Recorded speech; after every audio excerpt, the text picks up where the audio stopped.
ಅಯ್ಯಯ್ಯೋ ಅನ್ಯಾಯ, ಅಯ್ಯಯ್ಯೋ ಅನ್ಯಾಯ, ಬೆಕ್ಕೆ ಬೇಕು ನ್ಯಾಯ ಬೇಕು, ಬೆಕ್ಕೆ ಬೇಕು ನ್ಯಾಯ ಬೇಕು, ಬೆಕ್ಕೆ ಬೇಕು ನ್ಯಾಯ ಬೇಕು. ಉಡಾಡುವಂತಹ ನಾಗೇಂದ್ರಪ್ಪ ವೈದ್ಯರಿಗೆ ಧಿಕ್ಕಾರ ಧಿಕ್ಕಾರ, ಉಡಾಬೆ ಉತ್ತರ ಕೊಡ್ತಾ ಇರ್ತಕ್ಕಂಥ ನಾಗೇಂದ್ರಪ್ಪ ವೈದ್ಯರಿಗೆ ಧಿಕ್ಕಾರ ಧಿಕ್ಕಾರ. ಮತ್ತು ಪ್ರಸೂತಿ ವೈದ್ಯ ಆಸ್ಪತ್ರೆ ಒಂದು ಮಾಫಿ ಆಗೋಗಿದೆ. ಅದರಲ್ಲೂ ಡಾಕ್ಟರ್ ನಾಗೇಂದ್ರಪ್ಪ ಅಂತ ಹೇಳಿ ಸೊರಬದಿಂದ ಅನೇಕ ಆರೋಪಗಳನ್ನ ಹೊತ್ಕೊಂಡು ಇಲ್ಲಿ ಬಂದಿದ್ದಾರೆ. ಅವರು ಇಲ್ಲಿರ್ತಕ್ಕಂಥ ಹೆಣ್ಮಕ್ಳಿಗೆ ಬಂದಂತಹ ಗರ್ಭಿಣಿಯರಿಗೆ ಬಾಣಂತಿಯರಿಗೆ ಅಸಭ್ಯವಾಗಿ ನಡ್ಕೊಳ್ಳೋದಲ್ಲದೇ ಇವತ್ತು ಈ ಚಿಪ್ಲಿಯಿಂದ ಬಂದಿರ್ತ 4 ತಿಂಗಳ ಹೆಣ್ಮಗಳಿಗೆ ಅಸಾಲ್ಟ್ ಮಾಡಿ ಅವಾಚ್ಯ ಶಬ್ದದಿಂದ ಬೈದಿದ್ದಾರೆ. ಇದನ್ನು ಮೊದಲನೇ ಖಂಡಿಸ್ತೇವೆ.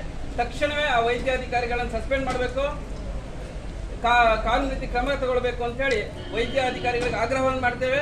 ಮತ್ತೆ ಅವ್ರನ್ನ ಸಸ್ಪೆಂಡ್ ಮಾಡದೆ ಹೋದ್ರೆ ನಾವು ಉಗ್ರ ಹೋರಾಟವನ್ನು ಸಹ ಮಾಡ್ತೇವೆ. ಯಾಕೆ ಅಂತ ಹೇಳಿದ್ರೆ ಅನೇಕ ಬಡ ಕುಟುಂಬಗಳು, BPL ಕಾರ್ಡ್ಗಳು ಅನೇಕರು ಇಲ್ಲಿ ಬರ್ತಾರೆ, ನೋವು ಸಂಕಟ ಅಂತ ಹೇಳಿ.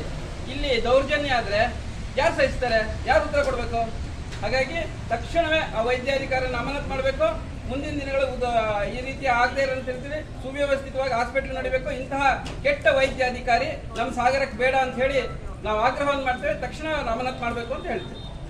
ಬೆಕ್ಕೆ ಬೇಕು ನ್ಯಾಯ ಬೇಕು, ಅಯ್ಯಯ್ಯೋ ಅನ್ಯಾಯ, ಅಯ್ಯಯ್ಯೋ ಅನ್ಯಾಯ, ವೈದ್ಯಾಧಿಕಾರಿ ನಾಗೇಂದ್ರಪ್ಪರಿಗೆ ಧಿಕ್ಕಾರ ಧಿಕ್ಕಾರ, ಧಿಕ್ಕಾರ ಧಿಕ್ಕಾರ, ನಾಗೇಂದ್ರಪ್ಪಗೆ ಧಿಕ್ಕಾರ. ತೊಲಗಲಿ ನಾಗೇಂದ್ರಪ್ಪ ತೊಲಗಲಿ, ತೊಲಗಲಿ ತೊಲಗಲಿ, ನಾಗೇಂದ್ರಪ್ಪ ತೊಲಗಲಿ. ನಾವು ನೋಡಿಲ್ಲ ಈ ತರ ಭ್ರಷ್ಟ, ಈ ತರ ಅನುಚಿತವಾಗಿ ಇಷ್ಟು ವರ್ಷದ ಇತಿಹಾಸದಲ್ಲಿ ಸಾಗರದಲ್ಲಿ ಈ ತರ ವೈದ್ಯರು ನಾವು ನೋಡಿಲ್ಲ. ಅತಿ ಭ್ರಷ್ಟ ವೈದ್ಯ. ಹೆಣ್ಮಕ್ಳ ಜೊತೆ ಹೇಗೆ ನಡ್ಕೋಬೇಕು? ಅವನಿಗೊಂದು ಕುಟುಂಬ ಇದೆ, ಅವನಿಗೊಂದು ಅಕ್ಕ ತಂಗಿ ಇದ್ದಾರೆ, ಅವನಿಗೊಂದು ಮಗು ಇದೆ. 4 ತಿಂಗಳ ಗರ್ಭಿಣಿಯ ಮಹಿಳೆ ಮೇಲೆ ಹಲ್ಲೆ ಮಾಡ್ತಾನೆ ಅಂತ ಆದ್ರೆ ಎಷ್ಟು ಬೇಜವಾಬ್ದಾರಿ ಅವನಿಗೆ. ಹಾಗಾಗಿ ಅವನು ತಕ್ಷಣವೇ ಆ ವೈದ್ಯಾಧಿಕಾರಿಗಳು ಬರಬೇಕು, ಅವನನ್ನು ಅಮಾನತು ಮಾಡಬೇಕು. ಅಲ್ಲಿವರೆಗೂ ನಾವು ಇಲ್ಲಿಂದ ತೆರಳೋದಿಲ್ಲ. ಆಪರೇಷನ್ ಆಗಿ ಲಾಸ್ಟ್ ಮೂಮೆಂಟಲ್ಲಿ ಹೊಟ್ಟೆ ಹಾಕೋ ಟೈಮಲ್ಲಿ 2 ಸರ್ದಿಯಾಗಿ 2 ಹೊಟ್ಟೆ ಹೊಡೆದ್ರು ಕೆನ್ನೆಗೆ. ಅದು ಎಂತಕ್ಕಂತ ಗೊತ್ತಾಗಿಲ್ಲ. ನಿಮ್ಮ ಹೆಸರು ಅಂತ ಹೇಳು? ನನ್ನ ಹೆಸರು ಚೈತ್ರ. ಯಾವ? ಚಿಪ್ಳಿ. ನಾನು ಕೇಳಿದೆ, ನಂಗೆ ಪ್ರಜ್ಞೆ ಇರಲಿಲ್ಲ. ಇಲ್ಲಿ ಬಂದ್ಮೇಲೆ ಪ್ರಜ್ಞೆ ಹೋಯ್ತು. ಅಲ್ಲಿದ್ದಾಗ ನಂಗೆ ನೋವೆಲ್ಲ ಆಗಿ ಸರಿಯಾಗಿ ಗೊತ್ತಿದೆ. ಆಪರೇಷನ್ ಮಾಡಬೇಕಾದ್ರೆ ಎಲ್ಲ ನೋವೆಲ್ಲ ಗೊತ್ತಾಗಿದೆ. ಅಲ್ಲಿ ಅವರು ಪ್ರಜ್ಞೆ ತಪ್ಪೋಗಿದೆ, ಎಕ್ಸೋ ಕೊಡ್ತಿಲ್ಲ ನನಗೆ. ನಾನು ಪ್ರಜ್ಞೆನೇ ಇತ್ತು, ನಂಗೆ ಪ್ರಜ್ಞೆ ತಪ್ಪೋಗಿದ್ದೆ. ಸರ್ರೆ ಕೊಡ್ತೀರಿ 2 ಏಟು. ಯಾರು ಹೊಡೆದಿದ್ದು? ಸರ್ರೆ ಹೊಡೆದಿದ್ದು, ನಂಗೆ ಆಪರೇಷನ್ ಮಾಡಿದ್ದು ಸರ್ರೆ ಹೊಡೆದು. ನಾಗೇಂದ್ರ ಈ ಕಡೆ ಕೆನ್ನೆಗೆ 2 ಹೊಡೆದು ಸರಿಯಾಗಿ 2 ಹೊಡೆದು ನೀವು ಹೊಡೆದಾಗ ನೀವು ಹೊಡಿಬೇಡಿ. ನಮಗೆ ಪ್ರಜ್ಞೆ ತಪ್ಪು. ಅಲ್ಲ, ಹೊಡೆದಾಗ ನೀವು ಹೊಡಿಬೇಡಿ ಸರ್ ಅಂತ ಹೇಳಿದ್ರಾ? ನಾವು ಹಂಗೆ ಹೇಳಿಲ್ಲ ಸರ್. ನಮ್ಗೆ ಏನು ಹೊಡೆಯೋದು ಆ ಥರ ಏನೋ ನಾನು ಪ್ರಜ್ಞೆ ತಪ್ಪು ಹೋಗಿದ್ದೆ. ನಾವು ಕೊಡ್ತೇನೋ ಅನ್ಕೊಂಡ್ವಿ. ನಾವು ಪ್ರಜ್ಞೆ ತಪ್ಪು ಹೋಗಿದ್ದೆ. ನಂಗೆ ನೀಟಾಗಿ ಎಲ್ಲ ಗೊತ್ತಾಗಿದೆ. ಸರಿ, ಈಗ ನಿಮಗೆ ಆಪರೇಷನ್ ಥಿಯೇಟರ್ಗೆ ಕರ್ಕೊಂಡು ಹೋಗಿದ್ರು. ನಿಮಗೆ ನಾಗೇಂದ್ರಪ್ಪನವರು ಹೊಡೆದಿದ್ದಾರೆ ಅಂತ ಹೇಳ್ತಾರೆ. ಅವಾಗ ಅವರೊಬ್ಬರೇ ಇದ್ರ, ಅಲ್ಲಿ ಬೇರೆ ಯಾರಿದ್ರು?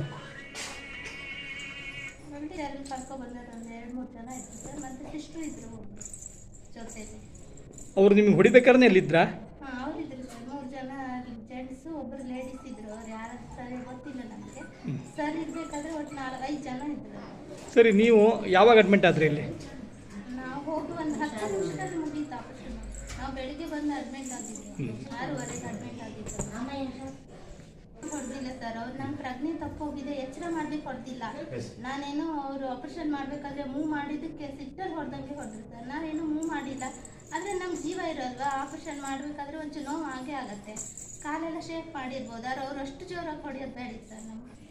ಅವ್ರು ವಾಕ್ ಮಾಡಿಸ್ಲಿಕ್ಕೆ ಹೇಳಿದ್ರು. 3:30 ಅಷ್ಟೊತ್ತಿಗೆ ಪ್ರಜ್ಞೆ ಬಂತವರಿಗೆ. 3:30 ಅಷ್ಟೊತ್ತಿಗೆ ಪ್ರಜ್ಞೆ ಬಂದಾಗ ಅವ್ರನ್ನ ಸ್ವಲ್ಪ ಓಡಾಡಿಸಿ ಇಲ್ಲೇ ಡಿಸ್ಚಾರ್ಜ್ ಮಾಡ್ತಿದ್ದೆ, ವಾಮಿಟ್ ಗಿಮಿಟ್ ಅದು ಗೊತ್ತಾಗ್ತಾ ಇದೆ ಅಂತ ಹೇಳಿದ್ರು. ಅದಕ್ಕೋಸ್ಕರ ನಾನು ಇಲ್ಲೇ ವಾಕ್ ಮಾಡಿಸ್ತಾ ಇದ್ದೆ. ಅಷ್ಟೊತ್ತಿಗೆ ಕೈಗೆ ಹಿಂಗೆ ಕೆನ್ನೆ ತಾಕ್ತು. ಅವಾಗ ಹಿಂಗೆ ಕಿವಿ ತಾಕ್ತು ನೋವು ಅಂದರು. ಎಂತ ಕೇಳಿದಾಗ ಇಲ್ಲ ಅಲ್ಲಿ ಸರಿಯಾಗಿ ಹೊಡೆದ್ರು ಅಂತ ಹೇಳಿದ್ರು. ಯಾಕೆ ಹೊಡೆದ್ರು ಕೇಳಿದಾಗ ಆಮೇಲೆ ಹಿಂಗೆ ನಾನು ನಮ್ಮ ಸ್ನೇಹಿತರಿಗೆ ಫೋನ್ ಮಾಡಿದೆ. ಪ್ರೊಸೀಜರ್ ಇರುತ್ತೆ, ಪ್ರಜ್ಞೆ ತಪ್ಪೋದ್ರೆ ಹಿಂಗೆ ಮುಟ್ಟಿ ಎಬ್ಸ್ತಾರೆ ಅಂತೇಳಿ. ಅದು ಕೇಳಿದೆ ಇವಳಿಗೆ. ಇಲ್ಲ, ಒಂದೇ ಕೆನ್ನೆಗೆ 2 ಹೊತ್ತ ಹೊಡೆದ್ರು ಅಂತ ಹೇಳಿದ್ರು ಸರ್. ತುಂಬ ನೋವಾಗ್ತಿದೆ ಅಂತ ಸರ್. ಆವಾಗ ನಾನು ಎಲ್ಲರಿಗೂ ಹಿಂಗೆ ತಿಳಿಸಿದೆ, ಈ ರೀತಿ ಆಗಿದೆ ಅಂತೇಳಿ. ಅಲ್ಲ ಸರ್, 4 ತಿಂಗಳು ಬಾಣಂತಿ ಅವಳು. ಆ ಥರ ಹೊಡಿತಾರಲ್ಲ ಸರ್, ಗೊತ್ತಾಗಲ್ಲ ಹಾಗಾದರೆ. ಅವ್ರ ಬಗ್ಗೆ ತುಂಬ ಕಂಪ್ಲೇಂಟ್ ಇದೆ. ಈ ಕೆಲಸದಿಂದ ತೆಗೆದಾಕ್ಬೇಕು ಅವ್ರು. ಅಂಥ ಪೇಷಂಟಿಗೆ ಹೊಡೆಯೋಂಥ ಡಾಕ್ಟರ್ ಅಗತ್ಯ ಇಲ್ಲ. ಯಾಕಂದರೆ ಇನ್ನು ಬೇರೆಯವ್ರಿಗೆ ಈ ಥರ ಅನ್ಯಾಯ ಬರುತ್ತೆ. ನಾವು ಹೊಡೆದ ತಿಂದಾಯ್ತು. ಈಗ ನಾವು ಹೊಡೆದ ತಿಂದಿದ್ದೀಗ ಏನು ಮಾಡ್ಲಿಕ್ಕೆ ಬರಲ್ಲ. ಈಗ ಇನ್ನೊಬ್ಬರಿಗೂ ಈ ಥರ ಆಗಬಾರ್ದು. ಈಗ ಕೆಲಸದಿಂದ ತೆಗೆದಾಕ್ಬೇಕು ಅಂಥವ್ರಿಗೆ. ಅಂಥ ವೈದ್ಯರ ಅಗತ್ಯನೇ ಇಲ್ಲ ಅಂತ. 9:30 10 ಗಂಟೆ ಆಯ್ತು ಸರ್. 9:30 10 ಗಂಟೆ ಒಳಗೆ ಈ ಘಟನೆ ನಡೆದಿದೆ. ವೀಲ್ ಚೇರ್ ಕರ್ಕೊಂಡು ಬರ್ತಿದ್ದೆ. 3:30 ಬಿಟ್ಟೆ ಬಂತು. 3:30 ಏನಾದ್ರು ನೀರು ಕೊಡ್ರಿ ಅಂತ ಹೇಳಿದ್ರು. ನೀರು ಸ್ವಲ್ಪ ಕೊಟ್ಟೆ, ವಾಮಿಟ್ ಆಗಿಲ್ಲ ಅಂದರೆ ಕೊಟ್ಟೆ. ಆಮೇಲೆ ಡಿಸ್ಚಾರ್ಜ್ ಮಾಡಿ ಸಿಸ್ಟರ್ ಅಂದ್ವಿ. ಅವಾಗ ಇಲ್ಲ ಅವ್ರು ಸ್ವಲ್ಪ ವಾಕ್ ಮಾಡಬೇಕು, ಮತ್ತು ಮನೆಗೆ ಹೋಗ್ತಾರೆ ವಾಮಿಟ್ ಎಲ್ಲ ಏನು ಮಾಡ್ತೀವಿ ಕೇಳಿದ್ರು. ಅವಾಗ ಅವರಿಗೆ ಇಟ್ಕೊಳ್ಳೋಕ್ಕಾಗಿಲ್ಲ, ನಾನು ಹಿಂಗೆ ಇಟ್ಕೊಂಡು ಕರ್ಕೊಂಡು ಹೋಗ್ತಾಯಿದ್ದೆ, ವಾಕ್ ಮಾಡಿಸ್ತಾ ಇದ್ದೆ. ಕಿವಿ ಹತ್ರ ಮುಟ್ಟಿದಾಗ ಅಲ್ಲಿ ನೋವಾಯ್ತು. ಬೆಚ್ಚೆ ಬಂದು ಅರ್ಧ ಗಂಟೆ ಆಗಿತ್ತು ಅಷ್ಟೇ.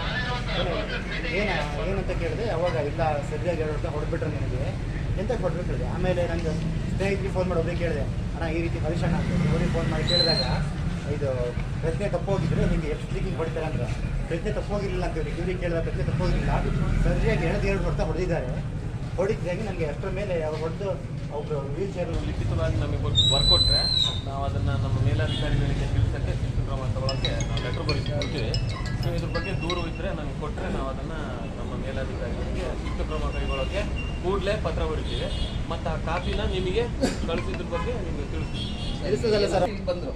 ಇಲ್ಲಿಗೆ ಬಂದಾಗ ಅವ್ರ ನಡೆನುಡಿಯಲ್ಲಿ ವ್ಯತ್ಯಾಸ ಆಗುತ್ತೆ, ಸರಿ ಆಗ್ತಾರೆ. ಸಾವಿರ ಶಾಂತವಾಗಿರ್ತಕ್ಕಂಥ ಜನರು ಇದನ್ನು ನಿಭಾಯಿಸ್ತಾರೆ, ಇಲ್ಲಿ ಕಲಿತಾರೆ, ಜನರುಗಳ ಜೊತೆ ಬೆರೆಯೋದು, ರೋಗಿಗಳ ಜೊತೆ ಬೆರೆಯೋದು ಕಲಿತಾರೆ ಅನ್ನುವಂಥ ವಿಶ್ವಾಸದಲ್ಲಿ ನಾವು ಒಳಗೊಳಿಸಿದ್ವಿ.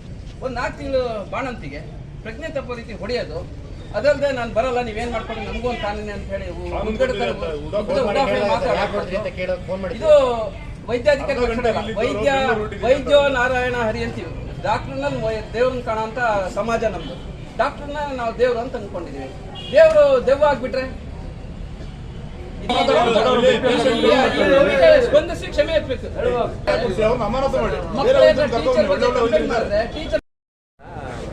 ನಾಗೇಂದ್ರಪ್ಪ ಡಾಕ್ಟ್ರು ನಮ್ಮ ವೈದ್ಯಾಧಿಕಾರಿಗಳಿಗೆ ಯಾರಿಗೂ ಇನ್ಫಾರ್ಮೇಷನ್ ಕೊಡದೆ ರಜೆ ಹಾಕಿ ಹೋಗಿದ್ದಾರೆ ಅಂತ ನಮ್ಮ ವೈದ್ಯಾಧಿಕಾರಿಗಳೇ ಹೇಳಿದ್ದಾರೆ. 4 ದಿನ ಬೆಂಗಳೂರಿಗೆ ಹೋಗಬೇಕು, ಅವ್ರಿಗೆ ಅರ್ಜೆಂಟ್ ಕೆಲಸ ಇದೆ ಅಂತ ರಜೆ. ವೈದ್ಯಾಧಿಕಾರಿಗಳು ನಮ್ಮ ಇವರಿಗೆ ಪರಪ್ಪ ಸರಿಗೆ ಯಾವುದೇ ಮಾಹಿತಿ ಕೊಡದೆ 4 ದಿನ ರಜದ ಮೇಲೆ ತೆರಳಿದ್ದಾರೆ.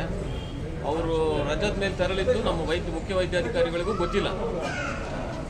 ಇದು ಇವರನ್ನ ಈಗ ಮಾಹಿತಿ ಇವರು ದೂರು ಕೊಟ್ಟಿದ್ದನ್ನು ನಾನು ಅವರಿಗೆ ನಮ್ಮ ಮೇಲಧಿಕಾರಿಗಳಿಗೆ ಸೂಕ್ತ ಕ್ರಮ ತೆಗೆದುಕೊಳ್ಳೋಕ್ಕೆ ಏನು ಕ್ರಮ ತೆಗೆದುಕೊಳ್ಬೇಕು ತಕ್ಷಣ ಅವರಿಗೆ ನಿಮ್ಮ ಕೊಟ್ಟಿದ್ದ ದೂರನ್ನು ಕಳಿಸ್ತೀವಿ. ಸರ್, ಈಗ ಒಂದು ಮಾತು, ಈಗ ಲೇಡೀಸ್ ಅಸಾಲ್ಟ್ ಮಾಡಿದ್ರೆ ಓಡೋಗಿದ್ದಾರೆ, ಏನೋ ಸೀರಿಯಸ್ ಆಗಿದೆ, ಯಾವುದೇ ಒಂದು ಲೇಡಿ ಡೆತ್ ಸ್ಟೇಜಿಗೆ ಬಂದಿದೆ, ಇವ್ರು ಈ ರೀತಿ ರಜಾ ಹಾಕಿದ್ರೆ ಇದಕ್ಕೆ ಹೊಣೆ ಇಂಥ ಬೇಜವಾಬ್ದಾರಿ ಡಾಕ್ಟರ್ನ ಅಂತ ಅಧಿಕಾರಿಗಳಿಗೆ ಏನು ಮಾಡ್ಬೇಕು ಹೇಳಿ ನೀವು. ಈಗ ನೀವು ಹೇಳಿದಂಗೆ ಯಾರಿಗೂ ಮಾಹಿತಿ ಇಲ್ಲ, ಏಕಾಏಕಿ 4 ದಿನ ರಜಾ ಹಾಕಿದ್ದಾರೆ. ಓಕೆನಾ? ಈಗ ಯಾರೇ ಒಬ್ಬರು lady delivery patient emergency death ಸ್ಟೇಜಿಗೆ ಬಂತು, ಇವ್ರು ಕೈ ಬಿಟ್ಟು ಹೋಗ್ತಾರೆ ಅಂತ ಹೋಗಲ್ಲ ಅಂತ ಏನು ಗ್ಯಾರಂಟಿ? ಇವತ್ತು ಈ ಖಾಲಿ ಹೊಡೆದು ಹೋಗಿದ್ದಾರೆ.